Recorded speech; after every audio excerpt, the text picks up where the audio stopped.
Pulsar Studio. Video games are the youngest artistic medium, and since their emergence, they have managed to become a medium to tell stories as effective and impactful as any other. This is Checkpoint, and today we're going to discover an example of it.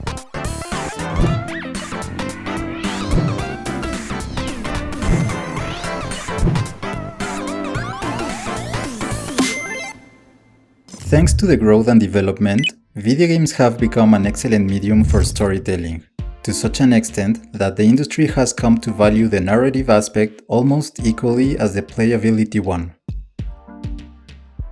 The Last of Us is a great example that proves this, because the work developed by Naughty Dog not only became one of the most award-winning titles of the year, but it became one of the most acclaimed works in its generation. Although the idea originated in the head of Neil Druckmann from inspiration in works of other media such as Children of Men and The Walking Dead, the pillar of the vision was born from a very personal and deep experience such as being father for the first time. When the creative director had his first child, he began to develop the vision of the game that landed in the form of a question. What would a father be willing to do in order to protect his or her child?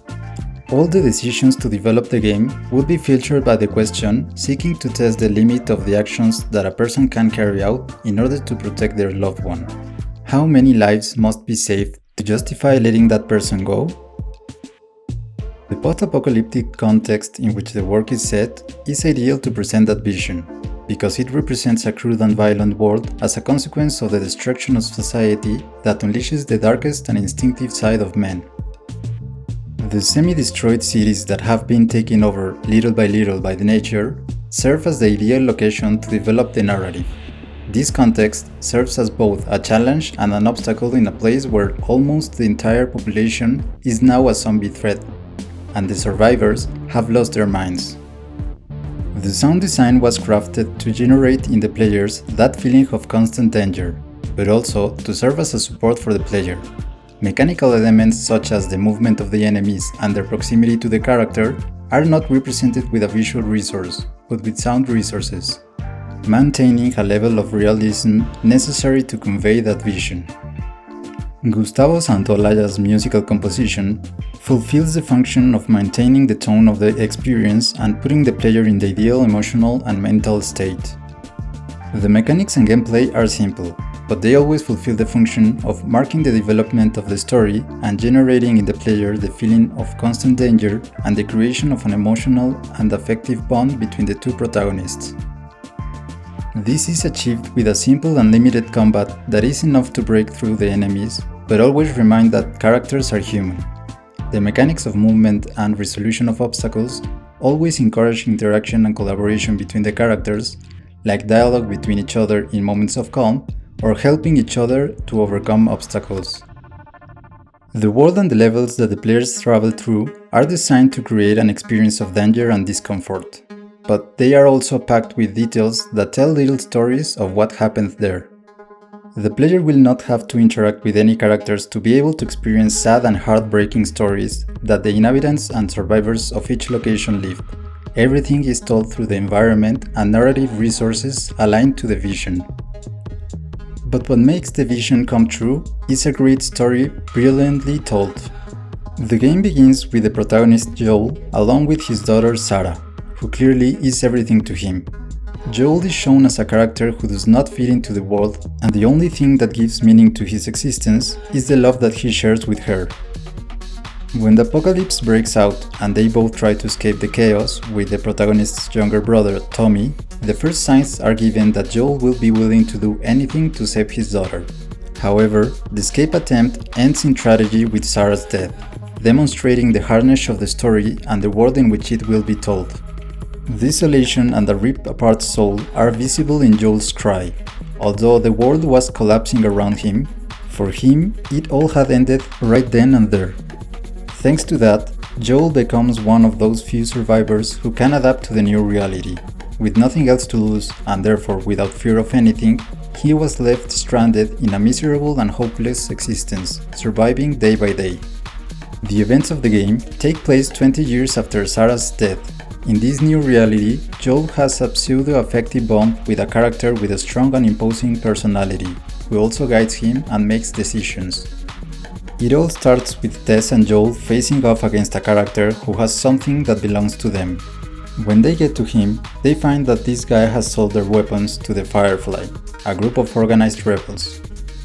True to her character, Tess kills the subject, but this decision will have an important consequence for the fate of both, because the leader of the group in that city was looking for the same subject for a mission, and now she must turn to them, who must accept it if they want to recover the cargo. This character named Marlene entrusts them to take a teenager girl with a group to take her out of the city. She cannot do it because she is injured and the soldiers are following her trail. Joel isn't interested in the mission and doesn't think it's worth the risk, but Tess insists on making the deal to get the weapons back and he trusts her. At the beginning of the trip, it is revealed that the girl named Ellie is infected, but unlike everyone else, she shows no symptoms despite having been in that condition for days. Tess understands the importance of the mission, and although Joel does not share her opinion, he once again trusts her and follows in her footsteps. With much difficulty that is experienced by the player in the journey through the levels, they manage to reach the meeting point to realize that the group of Fireflies had already been killed. Tess reveals to Joel that she has been beaten and asks him to take Ellie out of the city, which becomes a turning point in the protagonist and will mark the way forward when he realizes that Tess sees in that situation a greater cause for which it is worth sacrificing her own life. Joel decides to continue with the mission, feeling an obligation towards her, the only human being that mattered to him in this new reality. Thus, the player will undertake the journey with Joel and Ellie being harassed by the dangers of that new world. Although Joel doesn't seem to care about Ellie, the interaction that they have will cause his feelings toward her to change little by little. But this is not presented through cutscenes.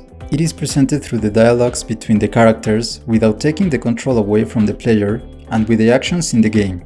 In the first missions, Ellie is a burden for Joel and the player, but as the story progresses and the bond between them grows, Ellie insists on helping and Joel gives in little by little, becoming game mechanics in which now she also serves as a help to eliminate enemies and even save him multiple times.